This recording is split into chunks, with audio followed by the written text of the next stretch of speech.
The clans are a major point of interest in the Battletech universe, and often people want to know more about them, or even my or other people's opinions on them.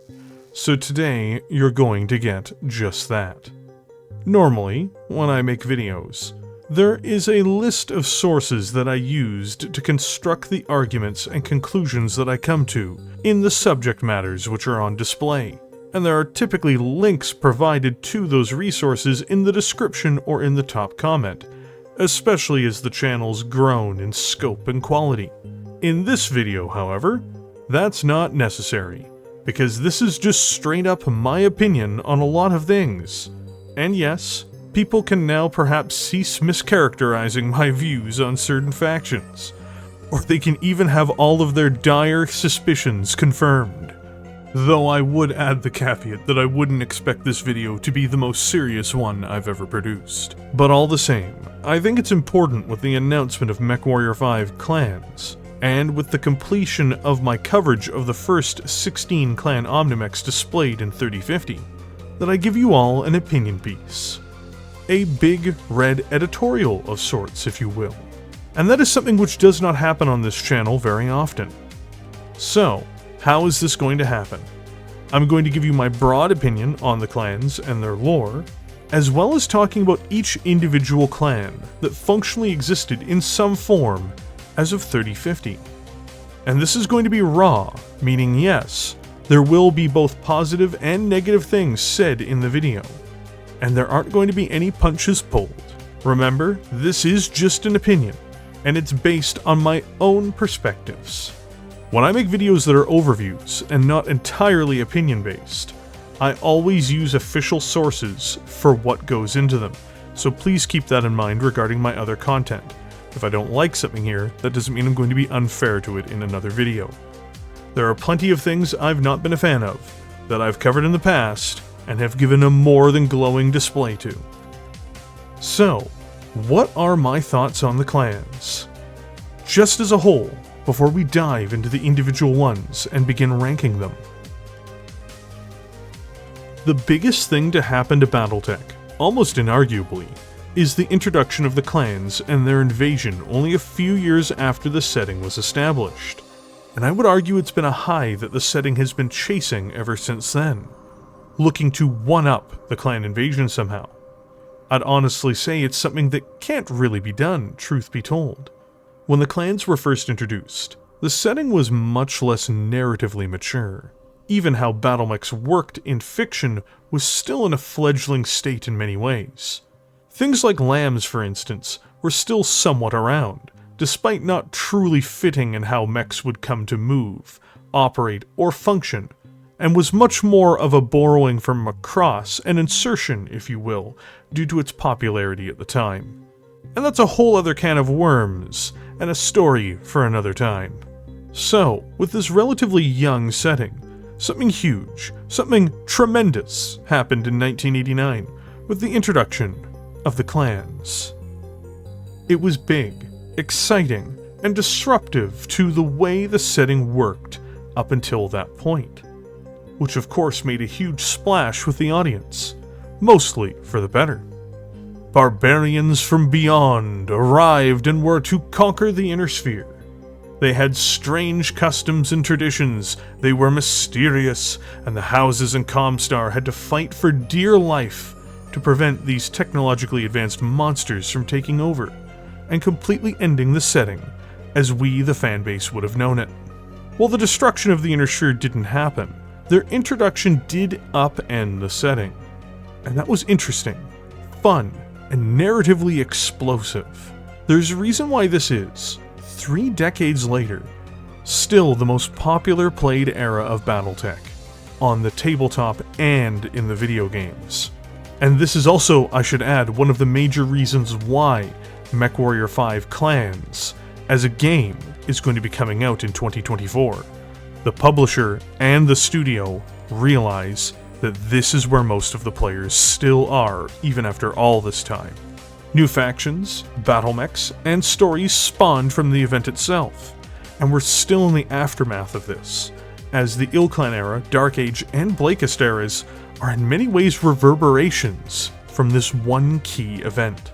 Each major shift in the story that followed the clan invasion, in their own way, felt like either a hollow attempt to one-up it, or was a more muted era, paling in comparison to the excitement of it, even if this wasn't intentional. It's a high that the setting seems to be unable to replicate. I love the clan invasion myself even, and will admit it is probably the single greatest era of the setting to date, when taken as a whole, despite my own interest being a bit closer to the Succession Wars due to enjoying the tone and gameplay a bit more at that time. Regardless, a lot of good came from the clans as a result, though I will have to admit, despite my own interest and like of the clans, to some degree they feel as though they are currently overdone. And that perhaps they might have even overstayed their welcome because of a bit of overexposure in the plot. While I certainly enjoy a great many of these clans, as we'll be going over here, their weird, horrifying society has been kind of explored to its natural end. It's almost like the Borg in Star Trek. In The Next Generation, the mystery and horror around them gave them a level of credibility and fright, which was exceptional. But by the end of Voyager, what they were had been so thoroughly explored that the mystery was gone, and their presence was no longer what it was. Again, it felt played out, and if I'm frank, this contributes to part of the reason why I feel hot and cold on the Ilclan era storyline depending on what comes out even. I've talked about clan society before, like in my Elementals video, but I will say, in spite of how difficult it is for me to empathize with these characters or their struggles, clan society is a unique and worthy addition to the setting. Too often people compare it to ancient Sparta or other historical analogs, but just on the basis that clan society is a selfish, violence-oriented, self-centric, anti-family entity that perpetuates itself somehow culturally, is something that no historical analog fits well. They aren't the same as the great houses in this respect, in other words. To get back on topic, however, the hybrid states that have been built around them became less clan-like, because let's be real, they would, as no human being in real life, acting rationally, would accept the enforced privations of clan society and its absolutely inhuman nature. Battletech is very much a human-driven story, and it can feel awkward and out of place much of the time, especially when reading some of their fiction. While I have strong and positive feelings towards a lot of these factions for what they do in the setting, many, if not most of their characters and traditions, can often feel kind of cringy, at least to me. Remember, this isn't fact, this is just an opinion piece.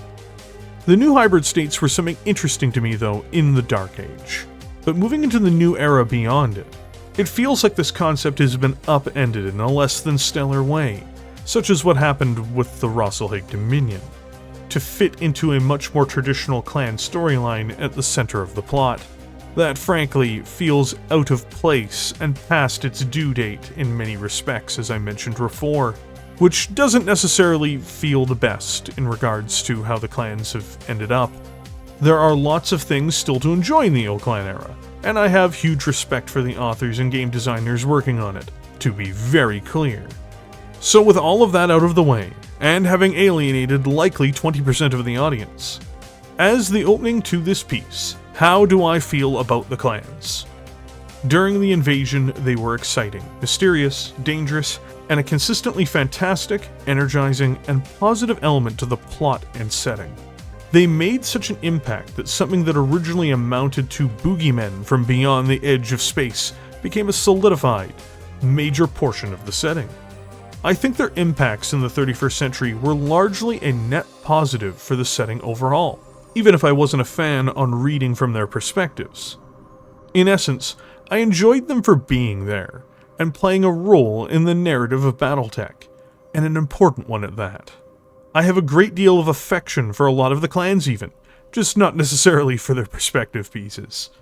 I enjoyed much of what was happening with the clans during the Dark Age too, especially with the publications by Catalyst Game Labs after WizKids more or less wound down Dark Age's Clicks game.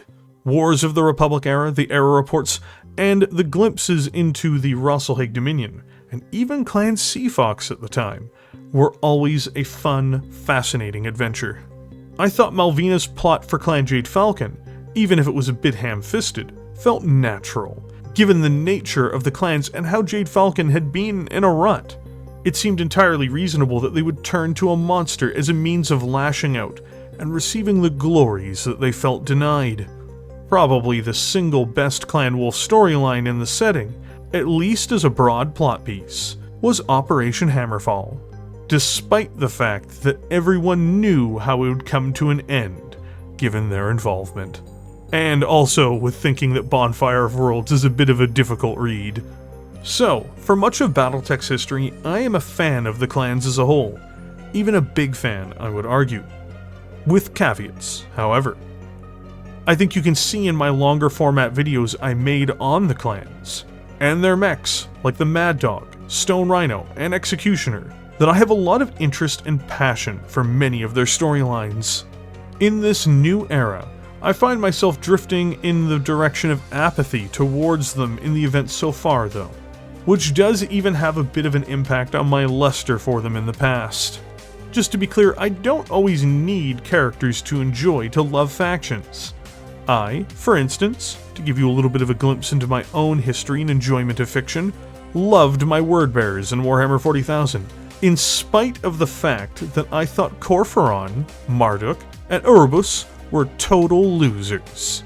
Before moving ahead with going into most of the clans that existed in some form during this time, I think it's important to cover one vital component in all of this, which is the homeworld clans.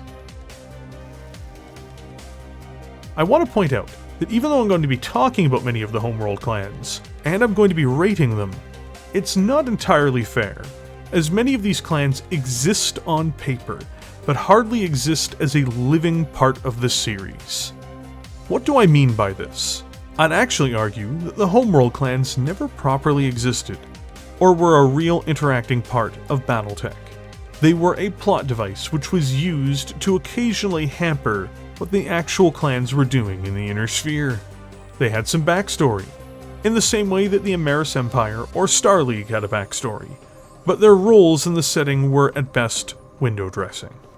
I can feel every homeworld clan fan typing furious right now in the comments section, but this isn't meant to be a slight towards these factions. At a certain point, FASA, and later the inheritors of the franchise, realized they'd made an absurd number of clans, and it was unwieldy and impossible to manage, especially over the vast distances between the Inner Sphere and Kerensky Cluster. So, you're going to note me not really rating most of these factions exceptionally, as most of their lore is found as either background notes, or as a part of the Golden Century or Wars of Reaving. The Wars of Reaving were a great narrative delivered to these factions, but this event was built, story-wise, so that the license holders did not have to manage such a huge load of factions, so far away from the actual plot of the setting. Funnily enough, the Wars of Reaving are in many ways a more interesting plot than what the clans themselves have received in more recent times, despite using less developed components of the franchise to direct the story. So, we've got the main points out of the way now. Let's delve into my thoughts on the clans, and they're going to be in order of how much I appreciate or rate them. We are going to cover only the clans that existed from their time of invading the Inner Sphere forward. Something to keep in mind is that the first clans you hear me speak about are the ones that I find the most interesting or enjoy the most. None of these opinions are based on their mechs for the most part, but are based on their narratives and how I appreciate them. Most of you already know who the last clan will be on our adventure down opinion lane, but let's start from the top with my favorite and work our way to the bottom. Well, I didn't think this was going to be where we started. Some of you may be surprised, some of you may not be surprised, especially given that I put together a 3-hour Stone Rhino video that discussed a great deal about them and their origins. Funnily enough, Clan Smoke Jaguar would have not been my first choice a year ago. And in some small ways, they still aren't, which is what we'll get to at the end. So you may be asking, why do I like Clan Smoke Jaguar? The evil kitties who do the bad things. Turtle Bay, you will cry. Well, the answer to that question may surprise many of you. Hold yourselves in place. Make sure you aren't standing. I love Clan Smoke Jaguar because they are absolutely brutal and because they are total bastards.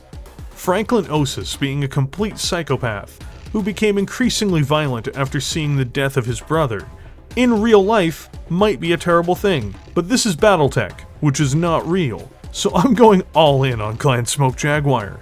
Economy lagging? Invade your neighbors and drive them before you. Then, all of their stuff is now just yours, including their pitiful lower castes. Science is falling behind? Not enough technological development, you say? Well, let's just liquidate everyone around us. Take their technology and bully and threaten our scientists until they make some use of it. Perfect. 10 out of 10 solution if I've ever heard one. I just love the fact that the mask comes completely off with the Jaguars. Freebirths are scum who are lucky to lick their boots. Want to become a warrior? Get bent, Freebirth. We're going to test you twice just to be spiteful, and even if you pass, we're going to drop you in a miserable unit and hope you die. Stay classy, Smoke Jaguar. Stay classy. Then you get down to the fact that the Smoke Jaguars are the reason for the clan invasion happening. Like, it's literally all on them. They are the ones who took the Outbound Lights crew prisoner, and Leo Showers, their Khan, is the one who manipulated events in their favor to push for a full, true invasion. Once it hits too, they're the ones who are clearly the most brutal. I don't care about the Turtle Bay incident, nor do I think anyone should be shocked or outraged by crimes of this nature in Battletech. No one's a good guy, but Clan Smoke Jaguar is definitely one of the worst guys. Then we get to their battles. The Smoke Jaguars got the coolest major conflicts in the clan invasion, at least in my opinion. Despite running over the Combine like a ravenous cougar, they were stopped on Walcott, and that was the first major reversal of the war. The end with their commander showed just how brutal they were, as he more or less tried to surrender himself to the Combine just to survive, and failed to do so because the Combine leadership had no idea why they should take him in. Then you've got Luthien, my favorite single battle in the history of Battletech. It's spectacular. The Smoke Jaguars trying to take down the dragon in Operation Dragon Slayer with the help of the Novocats. It's touch and go, they fight hard, but at the end of the day they're defeated in a catastrophic reversal of fortunes. In response, I can already hear some of you saying, hey, but you like that your favorite clan was defeated? Sure, because Smoke Jaguar brings the right atmosphere and tone to these battles. The desperation for victory is felt on all sides, and their loss on these worlds enriched the storylines in a real way. Everyone of course plays their roles on Tukiad, but the Jaguars were such bastards you get Operations Bulldog and Serpent, and the complete destruction of Clan Smoke Jaguar, which was fantastic. By the way, the Battle of Huntress, super underrated. The Jaguars started the invasion, and their deaths marked its end. Lincolnosis going down to Victor is a bit, unwelcomed, if I'm going to be honest. But the overall plot is great all the same. Even before the operations were launched, the Jaguars were setting up to break the truce of Tukiad. The nerve of these people, it's amazing. But as a quick aside, as a small point, I don't consider the Fidelis and whatever is on Terra in the Ilclan era to be Clan Smoke Jaguar. I actually think it's genuinely the worst decision really ever made with the clans to make a pet cemetery Smoke Jaguar be a part of whatever Clan Wolf is up to. The clan invasion's plot, in my opinion, is diminished over it. It's genuinely uncool.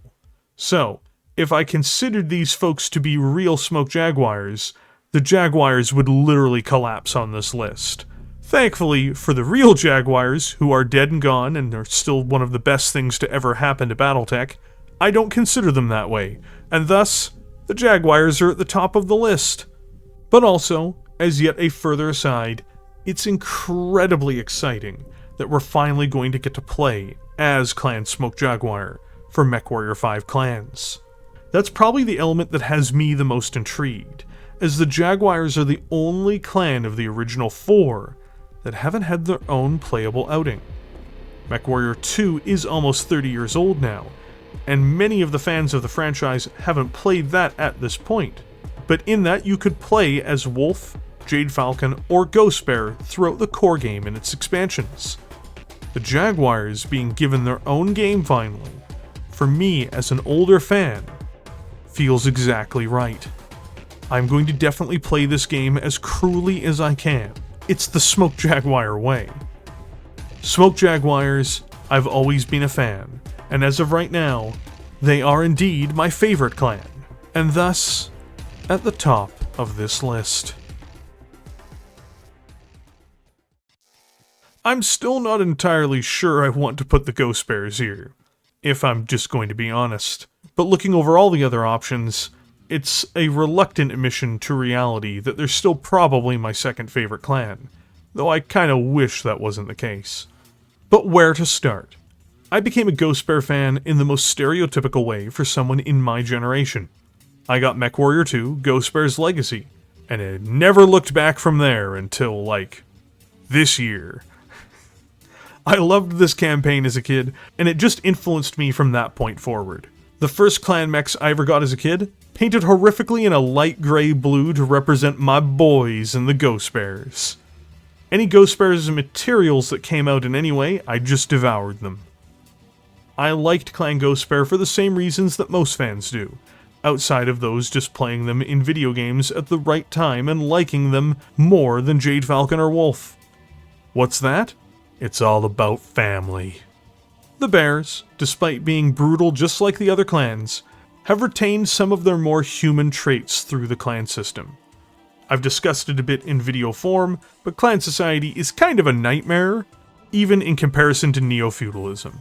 The Ghost Bears still aren't some beacon of perfection, but as far as clans are concerned, by allowing people to have real family support systems, and allowing that, it has allowed for an enhanced level of camaraderie amongst their warriors and civilians. It feels more welcoming, and it honestly makes them feel more like a lived-in faction, if that makes sense. Then you get into their superb history for the most part. The flip between Crusaders to Wardens, the declaration of forming the Dominion in 3060, and rejecting the notion of racing towards Terra for what amounted to a delusion. Not willing to fight in the final trials, claiming it was a Crusader cause. The Combine Dominion Wars, the forming of the Rosselhaig Dominion, and the decline of Ghost Bear's influence in this hybrid society. Their entries into the conflicts of the Dark Age. It's all awesome. I really mean it. They've got some of the best backstory of any of the clans up until the Ilclan era. Why'd they drop in the list for me? Well, the Ilclan era. Some people are going to disagree, and that's absolutely fine, but Dominions Divided created a really out-of-character and poorly delivered continuation of the story of Clan Ghost Bear that's entirely disconnected from everything that came before on multiple levels. And that means I just really honestly don't want to read about them going forward. I know this is going to sound very pessimistic, and it's not meant to be, but to be quite honest, nothing feels like it's going to be a satisfying continuation of their current plot. At all. And it's a plot that feels entirely imposed on them artificially. All plots are, of course, artificial. They are dreamt up in the minds of people, but it really does feel that way, and feeling that way is a problem. Also, though, at the same time, if I've got to be honest, that doesn't discount their incredible story up until the end of the Dark Age. One which I wish got more exposure. So, they're number 2. Though ironically, if I could rate them lower, I might. There is a reason I had a dancing and confused bear appear on the Executioner video when we hit the Ilclan era part. And it's really just a tragedy. Snake? Snake? Snake! Why is Clan Star Adder here, despite being a homeworld clan? Is it even possible? Because of the Wars of Reaving, it is in fact possible, my friends. So this is going to be a little bit shorter and sweeter, but the reason why Clan Staradder is my third favorite clan is that they are a bunch of pragmatic, power-hungry, duplicitous bastards. While this can be tiring in some scenarios if you feel there are no stakes, in the case of Staradder, they played a dangerous game in the Kerensky cluster, and frankly they won. I always enjoyed the fact that in their broad backstory, they realized what Operation Revival would look like, and thus bid everything they had to gain the greatest chance of victory. Their kill list in terms of factions, at least amongst the homeworld clans, is spectacular. They used the Steel Vipers to achieve much of their influence and power, and then destroyed and discarded them. They absorbed the dead carcass of the Fire Mandrels. They drove out the Scorpions. They bit into the remnants of Clan Hell's horses, digesting them and then spitting out the Stone Lions. They cowed the Coyotes. They devoured Burrock, which broke free, so they just annihilated them. Blood Spirit? Who's that? Said Clan Staradder as they, quote, absorbed them, but functionally just killed all of them. It's a trial of absorption if you take all their property but murder all their stuff, right? And there is, of course, many other fun adventures the Staradders have gone on in their wonderful round tour throughout the Kerensky cluster. They are one of my favorite clans, and personally, I know this will sting, I think they're the only homeworld clan worth anything narratively, as their own unique faction. The original bad guys of the clans in many respects, especially for the Federated Commonwealth and its fans. And of course, for the enjoyers of the original cartoon. Clan Jade Falcon is very much one of the clans I rate very highly, and it ends up being no less than 4th in terms of most interesting clans to me. This was not always so, however. When I was a kid, I actually hated Jade Falcon, even prior to playing Mechwarrior 2, which only further cemented my disdain for them. I'm not sure when the light switch went off and I started to enjoy the Falcons, but it wasn't until like the mid-2000s at least. Perhaps it was their de facto role as being kind of a replacement for Clan Smoke Jaguar. Perhaps it was their cool color schemes. Or perhaps it was just a more mature understanding of their role in the setting as I grew up. But I really did start enjoying Clan Jade Falcon somewhere around 20 years ago. That doesn't mean it's all roses, of course. Ironically, I don't like the Prides very much, for a variety of reasons. Or many of the Jade Falcon characters in general. I can say, however, that my favorite currently living clan character in the franchise is probably G.E. Chistu, at least for the moment, which has definitely helped me rate these birds a bit higher on the totem. So, what drags them down from a higher place? Honestly, so much of their story is just tied up with the wolves. I really embraced and enjoyed their campaign against the Federated Commonwealth. I really dig their Dark Age run, pre, during, and post Malvina. Barring the Pet Cemetery Falcons on Terra, that is. Remember, sometimes, dead is better.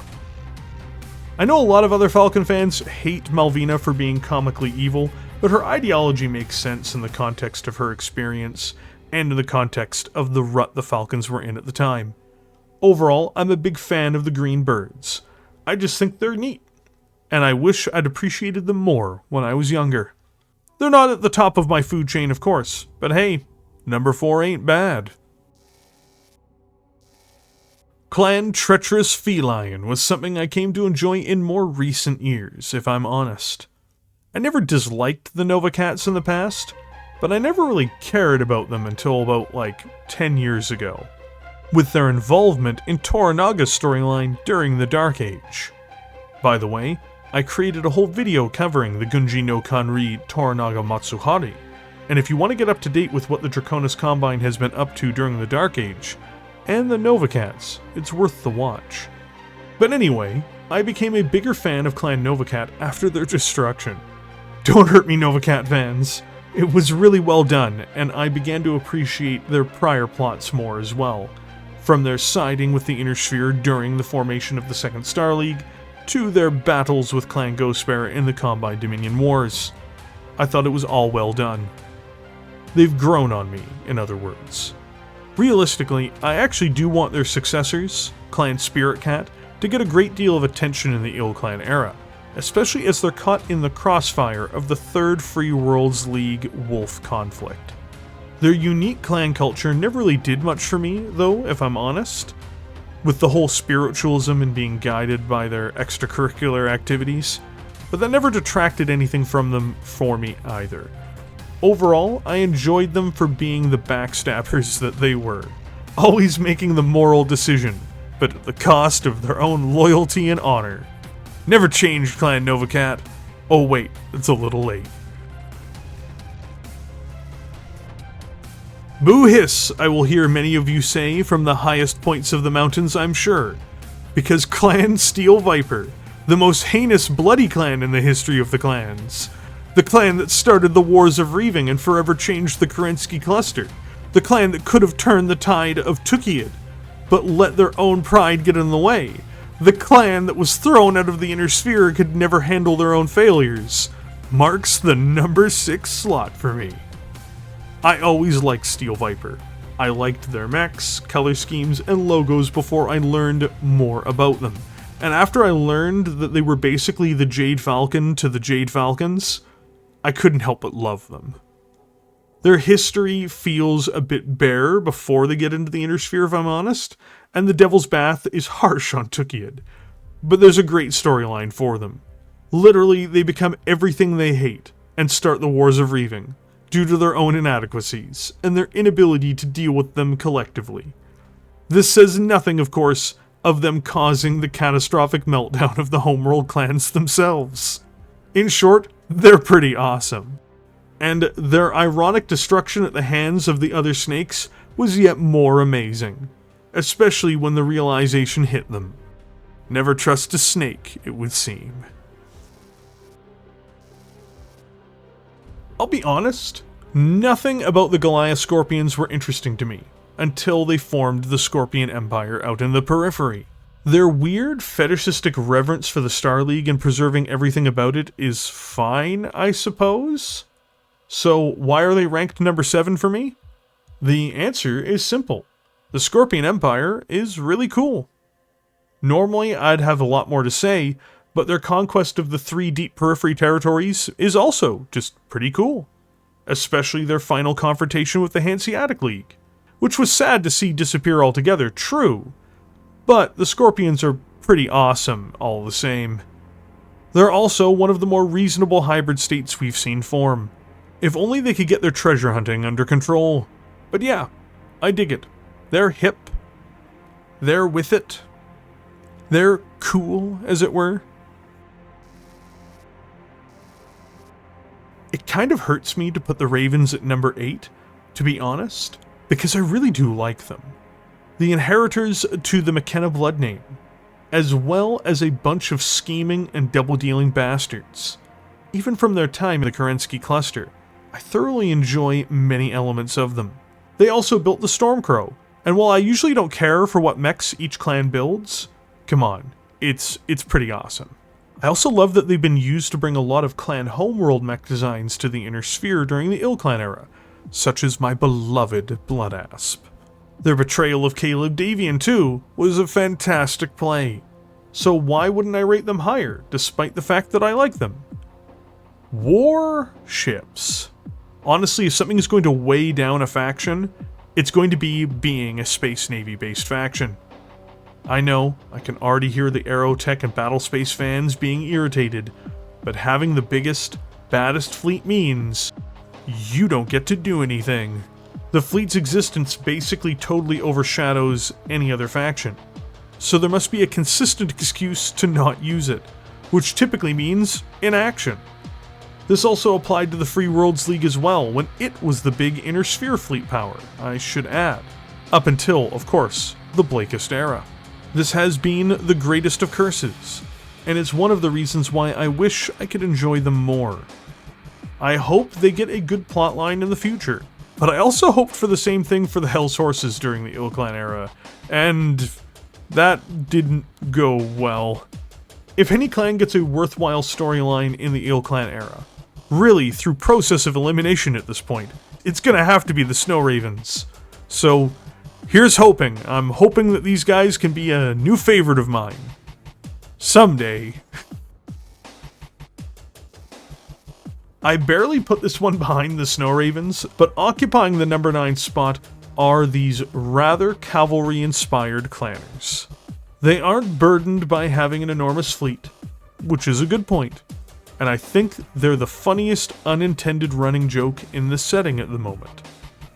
So, let's first start with the virtues I like about Clan Hell's horses. They do combined arms warfare. Very cool. They are the aggressive, true creators of the Mongol doctrine. Very nice. Huge points for not bending the knee to the Ilclan.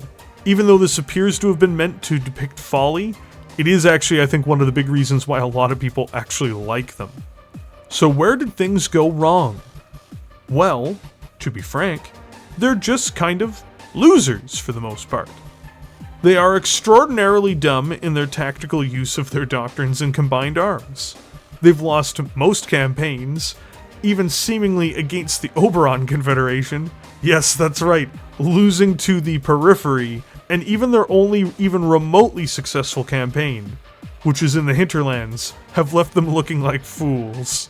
Then, on top of that, they have a new protagonist character which is supposed to be changing their fortunes, and he's insufferable in an extreme way. I had high hopes for the horses.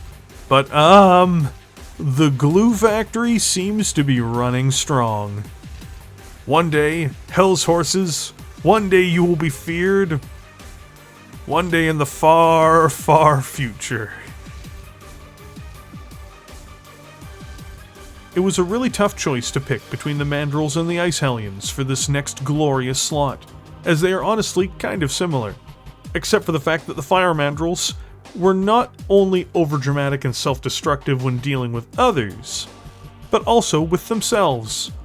So in spot 10, we're going with the fiery ones.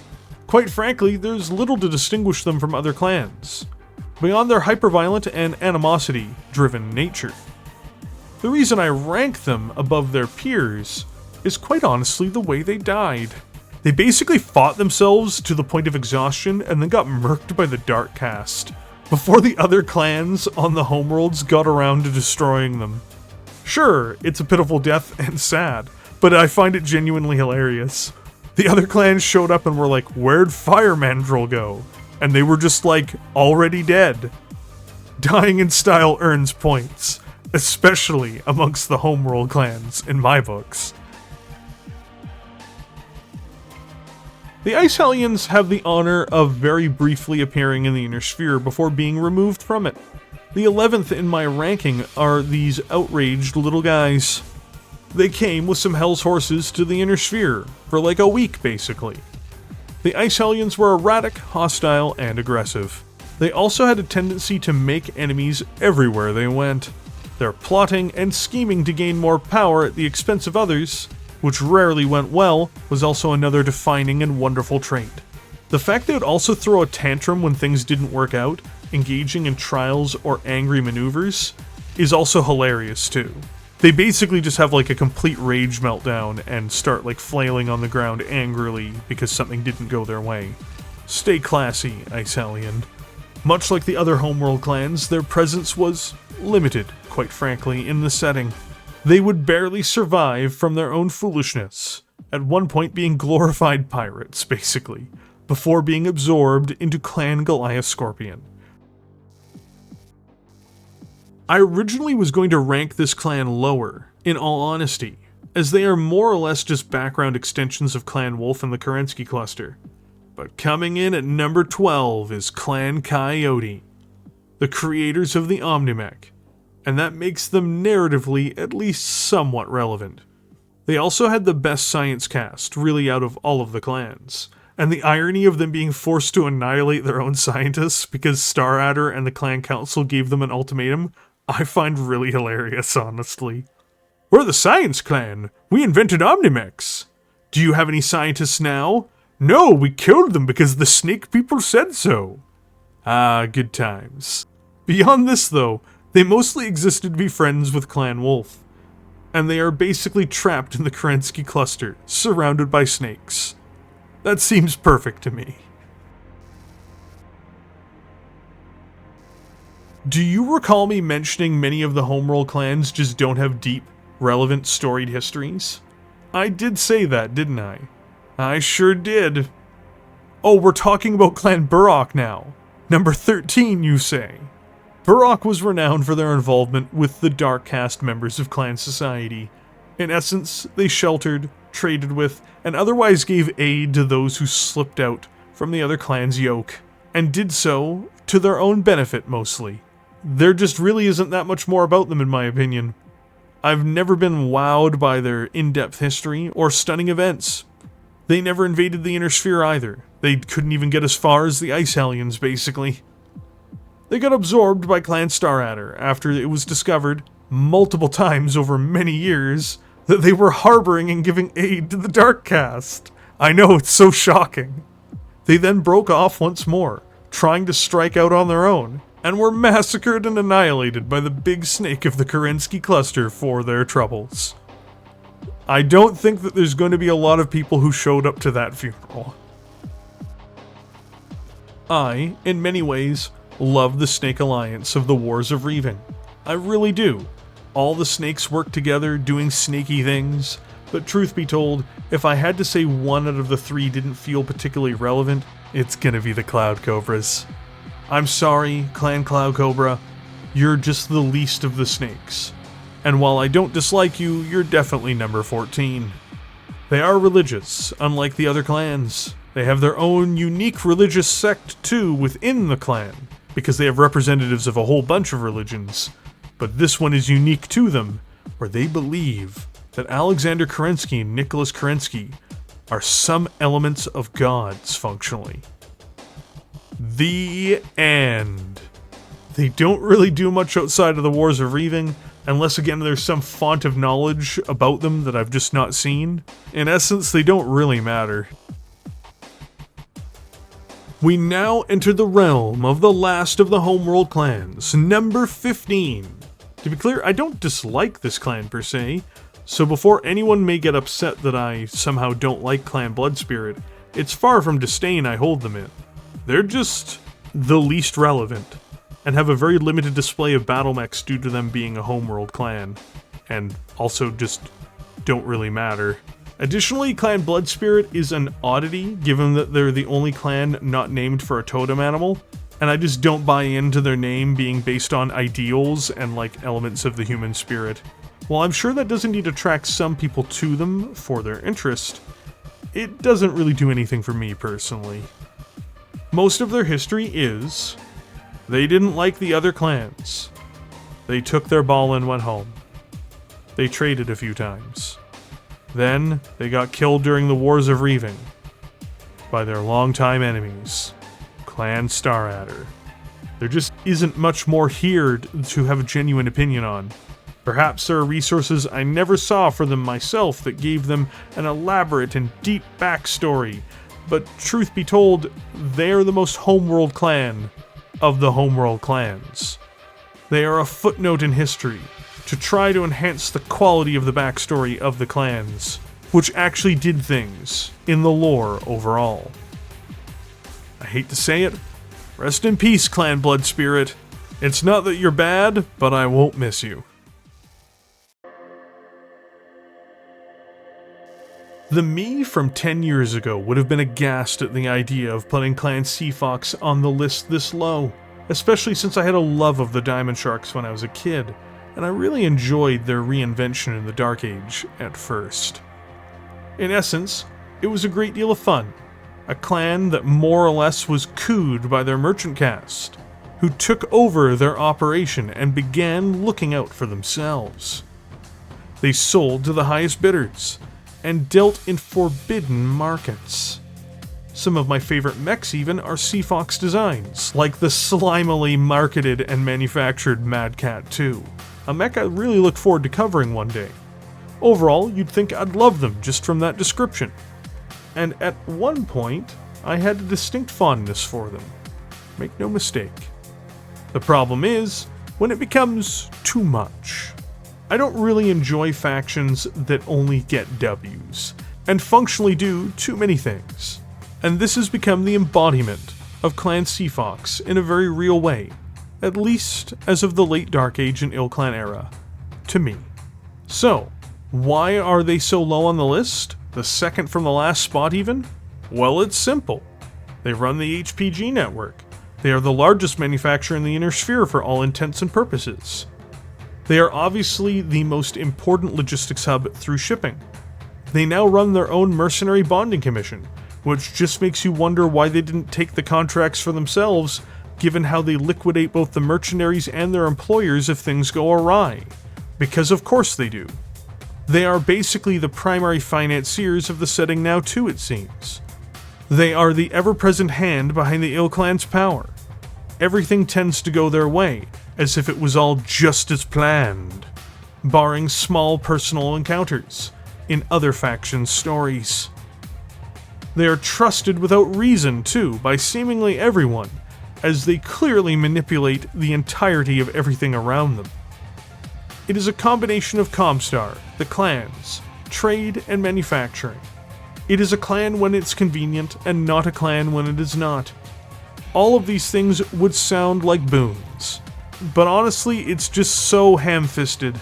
I deliberately avoid reading about them at this point whenever possible. Doing so only intensifies my eye roll whenever I do. Seafox, along with the final clan on this list, make up the only two factions in the entirety of Battletech I legitimately hold in a variance of contempt-born apathy. It's probably the biggest casualty of the new era for me, and shifting stories can change people's opinions on factions. It does just happen, but I really don't see my opinion swinging back anytime soon, especially with just how they've kind of been for so long now. Remember, it's just an opinion. A lot of people like Clan Seafox, and all power to you. I support you in enjoying what you enjoy about the hobby and setting. This is just a rough spot on the video, given we're basically at the last things I really want to talk about ever.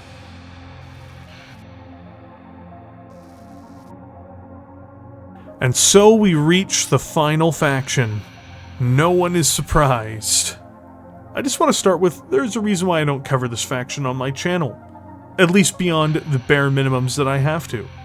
I don't feel I can be fair or balanced when covering them. That's why I choose not to. It's also why I made a video stating that they'd not be getting coverage. Apparently, a lot of people were actually upset that I didn't elaborate more in said video as to why. So I guess you're going to get this portion of this video, it would seem. How is this clan, Clan Wolf, at the bottom of the list, you may ask? How is it that the central clan of the entire plot can make it here? I didn't go into detail in my Clan Wolf disclaimer video, as mentioned, and I genuinely actually hate being mean in videos as a whole. It's much more methodical than just answering someone's question on a live stream. But frankly, they are placed where they are because I think everything about their plot is in every way bad. And I think the overwhelming majority of their characters are uninteresting, quote, protagonists, unquote, of various stripes, with little to nothing truly interesting or valuable about them. Everything conveniently happens to them and their characters in-universe. Capital ship gets knocked out? How convenient. It killed their greatest political rival, rather than their own leadership. Guess they're going to be the leaders of the entire clans now, with Ulrich becoming Ilclan. Well, that was a close call now, wasn't it? Tukiad? What a twist of fate. The Sawcon is killed so Phelan can become Sawcon, even though he's only been in the clan for 3 years, and is a free birth-born bondsman. And then of course going to win on Tukiad when everyone else lost save Ghost Bear, and doing so decisively, unlike the Ghost Bears. Who was surprised by this? Well, maybe, at the time, if someone hadn't realized they'd been beaten over the head with the fact that they are in fact the protagonists, but definitely not in hindsight. They did lose the refusal war, but they really didn't lose the refusal war because they played the reverse Uno card and killed Jade Falcon's leadership, and leave them totally screwed. Well, I guess defeating Clan Wolf has consequences. Should have thought about that one, shouldn't have you, Jade Falcon? I should also point out the wolves were able to recover so hard from this that Vlad was able to threaten the entire inner sphere in order to get his girlfriend, Catherine Steiner-Davian, out of trouble at the end of the FedCom Civil War. I guess consequences are something that other factions get to deal with. When we get to the Dark Age, it is frankly more of the same outside of the bizarre Steel Wolves, who end up being stand-ins for Clan Wolf before they make their full appearance. The Khan gets murdered by Alaric because it's convenient? Perfect. They are able to backstab the Lyrans at the exact right moment? Of course.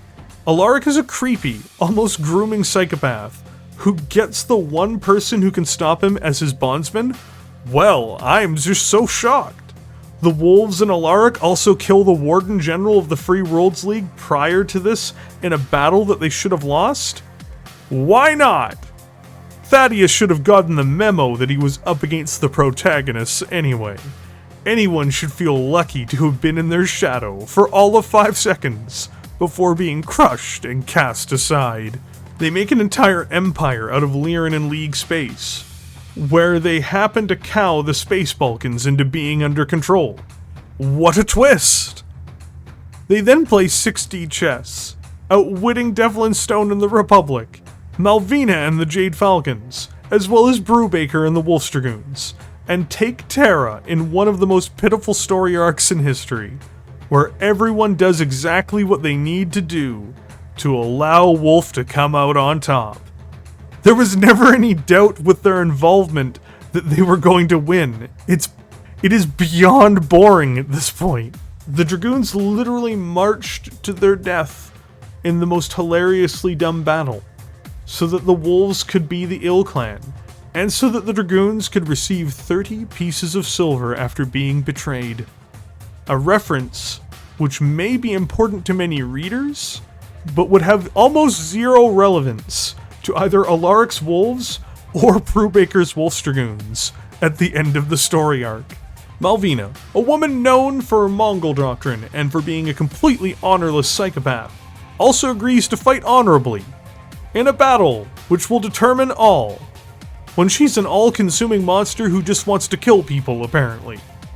Why did this all happen? Well, it's the Wolves. It has to happen this way, in order for the Wolves to wolf their way to victory. This isn't even the end of it. Then, to prevent the Ghost Bears from intervening and destroying them, for killing their allies, the Bears are made incredibly stupid and divided on an issue that was resolved in 3060. Namely, they didn't care who was the Ilclan, and they had the dumbest civil war in history after Alaric insulted them. Oh, and the Wolves were despised by their public and military leadership in the Rosselhaig Dominion, even before they killed their ally, the Republic of the Sphere. They also resurrect a false Smoke Jaguar, a faction I will never acknowledge as being actual Smoke Jaguar, and keep part of the Jade Falcons alive to be their functional finger puppets, which I've dubbed, as you know, the Pet Cemetery Clans. The number of factions, good plotlines, and individuals who have impaled themselves on their plot armor to keep them in good and high standing is absurd. There it is. I put all of this together in like 10 minutes, so I'm sure that if I sat down and thought about it more, I could double the size of this list, or maybe even triple it. But this is just an opinion piece. It's also not here to tell you what to enjoy or not to enjoy. If you like it, embrace it, love it. I just deliberately don't cover them for these reasons, which now people can finally know who were so upset before. And thus, they are at the bottom of my clan ratings. For who were perturbed as to why I didn't make videos about them, the mystery has been solved. You're welcome.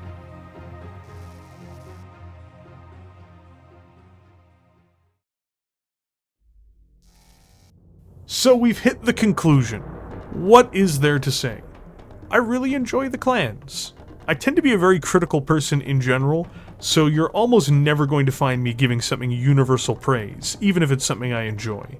But as a whole, I think they're an incredibly awesome part of the Battletech universe that's not only changed it for the better as a whole, they are at this point truly an essential part of it. While I do admit I enjoy the Great Houses more, How can someone say that the clans aren't worthy of attention? I have reservations about the future in some respects, or even criticisms of it. But it's impossible to deny that the clans haven't done much more favors for Battletech than harm by far. Even out of those I ranked lower, there are only like 2 out of 17 I actively don't have time for.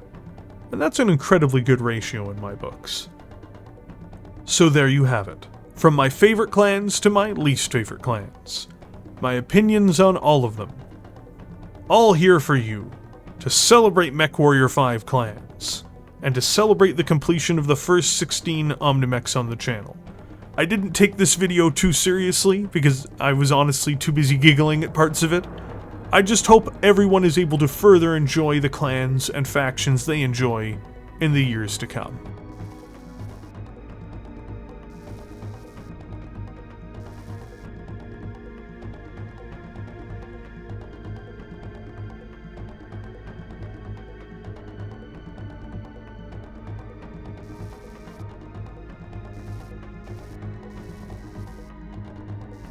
Thank you for joining me here today. I hope everyone enjoyed hearing my thoughts on the clans in a broad way, and my opinions on them. I know I wasn't entirely always the most serious in this video, but I just couldn't help myself. I knew there was really no way for me to make this video and just do it as like a straight-faced video the whole time. It's an opinion piece, and to be quite honest, I was too busy kind of like poking fun at all these various facts. And I also know that there's going to be a lot of people who disagree with my ranking of them. And that's more than fine. It's a big universe, and everyone's going to have a different perception of what lays within. But if you liked this content, remember to hit the like button, and consider subscribing if you're new here. Tons more Battletech content is on the way, and certainly better quality Battletech content than this opinion piece. Next up is going to be a video on how Mechwarrior literally saved Battletech, which will be a much more serious piece, and it's going to be awesome.